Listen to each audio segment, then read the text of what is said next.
Now, we know that ang patience, mga kapatid, ay hindi po yan dumarating sa atin ng natural. Wala pong ipinanganak na tao na pagkapanganak sa kanya ay naging pasensyosa at pasensyosa na.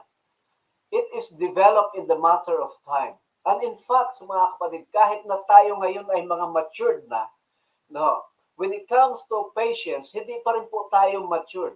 Because patience is one of the fruit of the Holy Spirit, mga kapatid.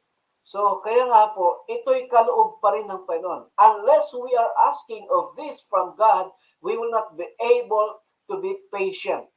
No? Magiging impatient tayo. Kaya nga po, ito'y napakahalaga upang mag-cooperate tayo sa gawain ng banal na espiritu upang ma-develop sa atin ang patience.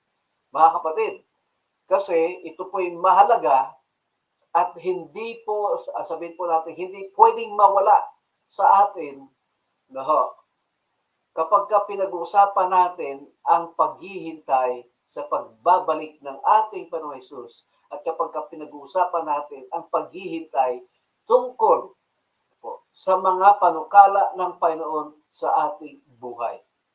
Kaya nga po, sa banal na kasulatan, napakaraming mga talata ang lagi pong idinidiin sa atin. Ang mga talatang ito ay nagtuturo sa atin na kailangang magkaroon tayo ng pagtitiis.